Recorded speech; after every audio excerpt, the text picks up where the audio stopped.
Ake ngikhuleke umhlaba wonke nasendaweni zonke la kuhamba kufinyelele khona lo mfanekiso oqoshiwe nibingelelwa yingwe la ehamba namabhubesi impunga yesintu umfoka mbanjwa ukhathini.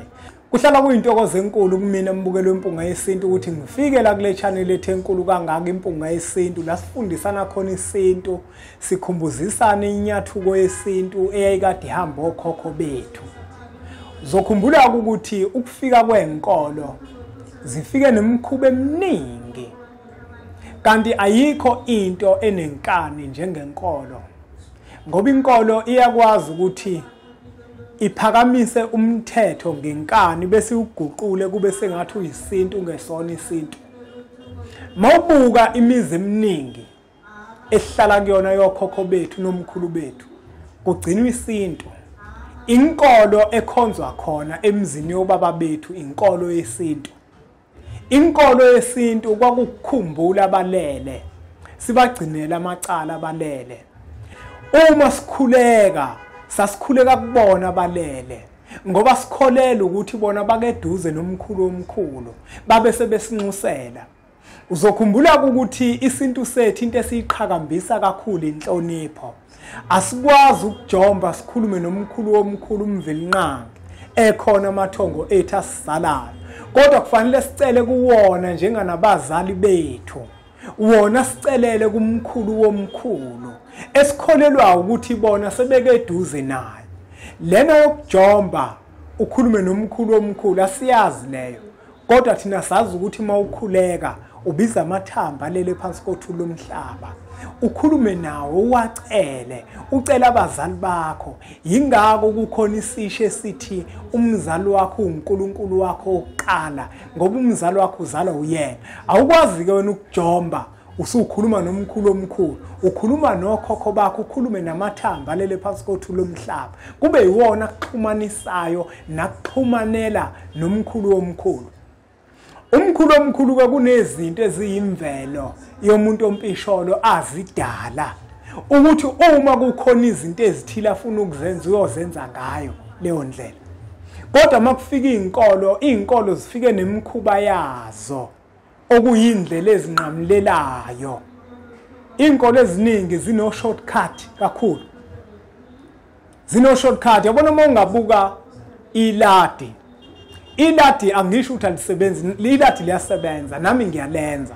Kodwa iladi lindlela enqamlelayo. Uma wenza iladi usuke ugila umkhuba wenkolo. Hayi ukuthi wenza umsebenzi wabantu abadala ngendlela yesintu cha. Kodwa usuke wenza nje ukudla kuwumkhuba wenkolo.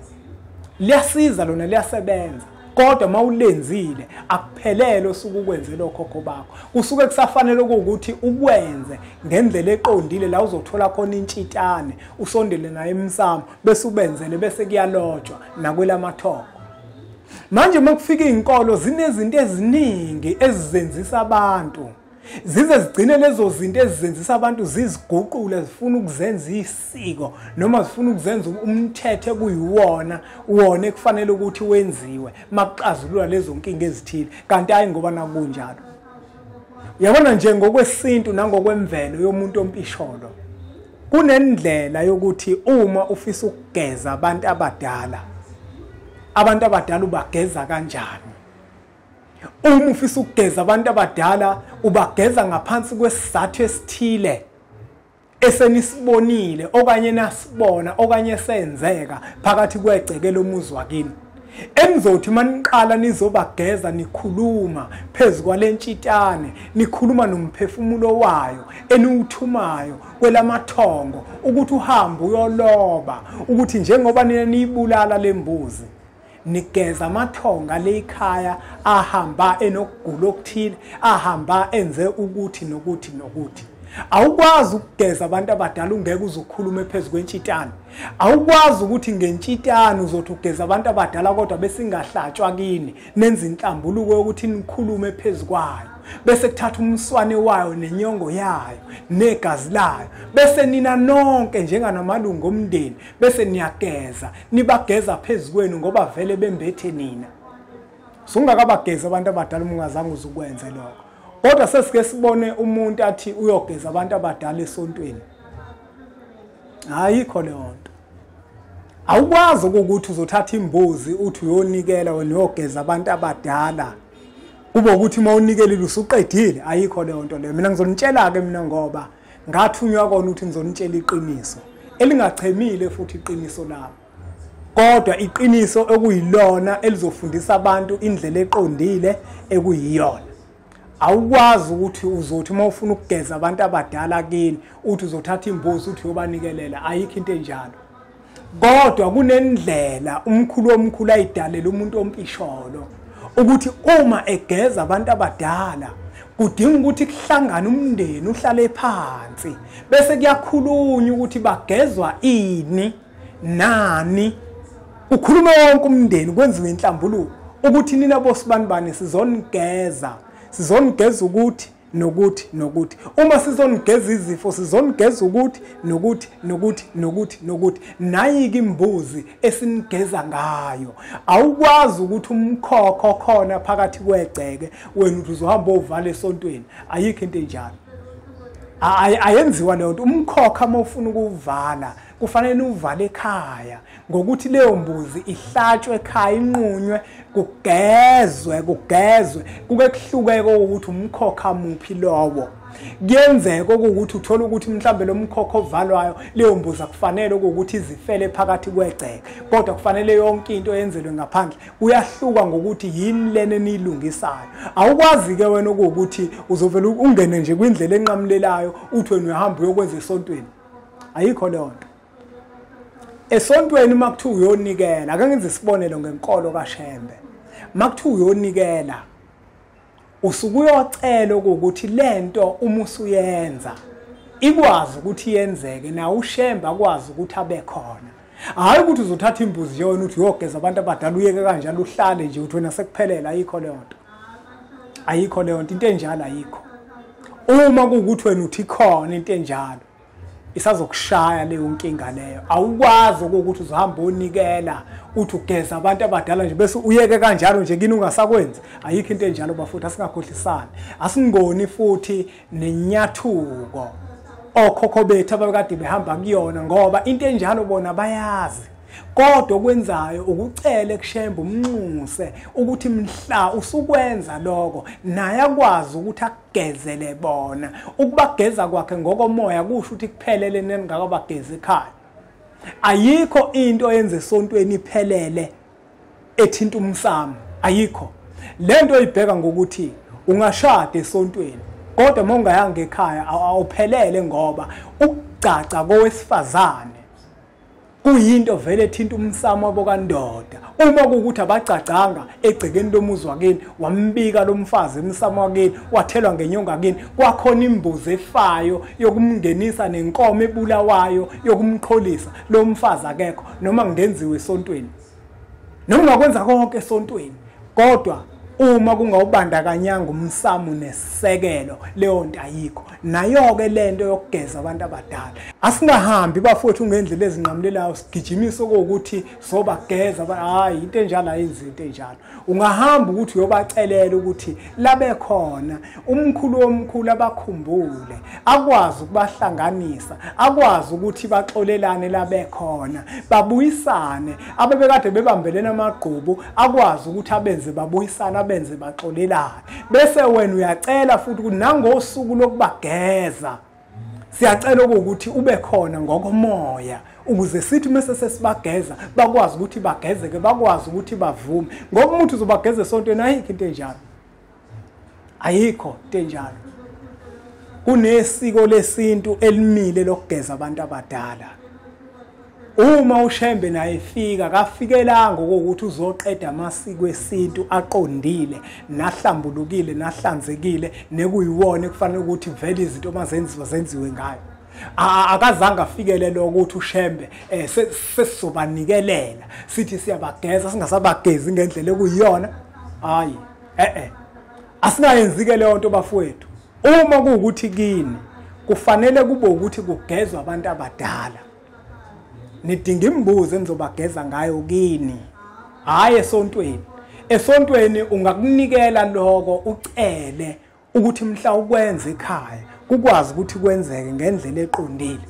hayi ukuthi uzonikela nje wena ngembuzi uthi akugezwa abantu abadala uphi umswane lapho ihlatshiwe leyo mbuzi leyo kunomehluko ukonikela nokuthetha icala lasekhaya emsamo uma uyonikela usuku uyocela ukuthi uma usuthetha icala ekhaya lithetheke lelo cala hayi ngokunikela lelo cala usulithethile waliqeda ayenzeki into enjalo bafowethu asingazona izinto asingalahli indlela yokhokho bethu ngenkolo senze izinto ezinqamlelayo ezo shortcut ngoba nakusithi yizona ezikhona esezenziwe asingayenzi leyo nto ngoba nje baningi abantu abathi babagezile abantu abadala umuntu ahamba ayekonikela athi ugeza abantu abadala emva kwaloko bafika abantu bakubo bathi singcolile sigezeni afika umuntu athi impunga yesithi ungahamba mina ngayo kobanikelela ngabageza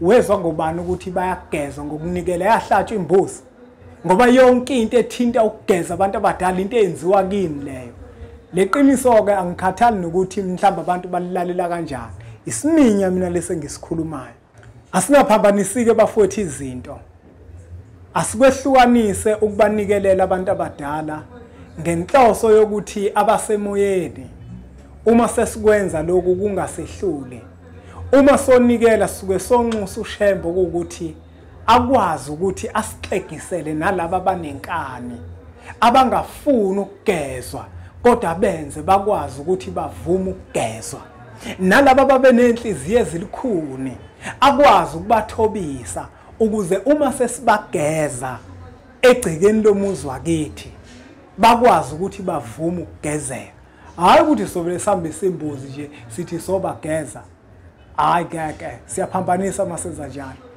siyaphambanisa masenza njalo abantu abadala uma ubageza kini kuhlala phansi umndeni ukhulume phezulu kwembuzi ungakakhulumi phezulu kwembuzi uqala umndeni uqala ukhulume zonke lezo nkinga lezo nezingqinamba abantu abadala bathi mabehamba bahamba bebhekene nazo bese kuyimaka usondela intshitane ekuyiyona manje sobe sesikhuluma kuyona ukuthi ke nayi ke intshitane esinigeza ngayo siyacela ukuthi ke nigezeke nonke uyabona usuqalile kodwa ngokunikela wabanikelela wanxusa komdala wensuku ukuthi mhla usukwenza lokho nakanjani kwenzeka nakanjani uyena uzokwenzela konke lokho wena okufisayo uzokwazi ukuthi abaqoqe bonke babe khona nabanenkana amashinga akwazi ukwagoba bese niyakwazi ukuthi nigeze ngoba ubona ukuthi nje kukhona omunye umuntu othola ukuthi udonsa abhekele omunye adonsa abhekele makufanele kuzokwenziwa into phakathi kwekhaya iyona lento yokuthi abanye bomndeni basuke bengavumelani nalokho kodwa mozohamba uyonikela kuqala nivumelane futhi nakhona manizawunikela ungavele wena uthi uyahamba uyonikela unikele ngenkani yakho noma ngoba kuwena othanda inkolo ukuthi usuyahamba manje uyonikela umndeni ungavumile ayenziwa leyo nto leyo uma nizayonikela kubalekile nina njenganomndeni nihlale phansi nivumelane umnikelo wenu ukuze uzothi mawuhamba kuhamba umnikelo wabantu abavumelene hayi abantu abangavumelene ngoba lo mnikelo ngeke uzusebenza uyabona manje kufanele nihlale phansi ke nivumelane ukuthi socela lapha ukuthi emoyeni ushembe akasihlanganisele bona ahlambulule bona emoyeni hayi ukuthi uzobe usubagezile uyamcela nje ukuthi abavuthulule lawo mabala ababekade benawo bathobe bakwazi ukuthobelana ukuze nizothi mase nikwenza ekhaya bese nikwenza kuqonde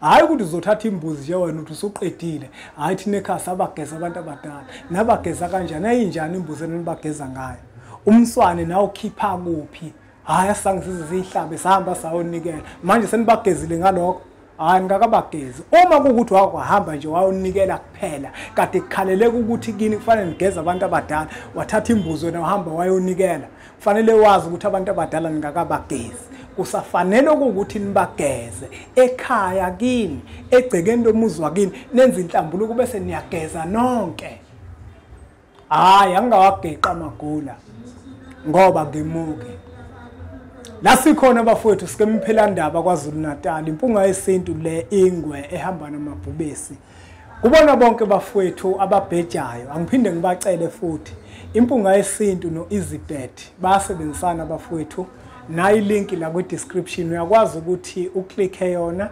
ujoyine bafowethu bese usebenzisa ipromo code impunga 50 uma wenza njalo bafowethu usuke uxhasa impunga yesintu zikhona ke nezincwadi zethu indlela yesintu ikwispecial sekusela amakhophi awu20 mangithi angiphosisi i450 kuhlangene nedelivery i350 uma ufika uzozicoshela yona emphelandaba ungasali ke kule special lesi ngoba imbila yasola umsila ngokuyalezela iyogathi yamadoda nayo nochatha ndoda zikhona into zamadoda bafowethu 550 uma kuukuthi ufisa sikuthumelele ikhombo mawufika emphelandaba ikhombo i450 asuthathe kumfanekiso oqoshiwe usudlulisele kwabanye abantu ngoba nakubona uzoba usizo olukhulu.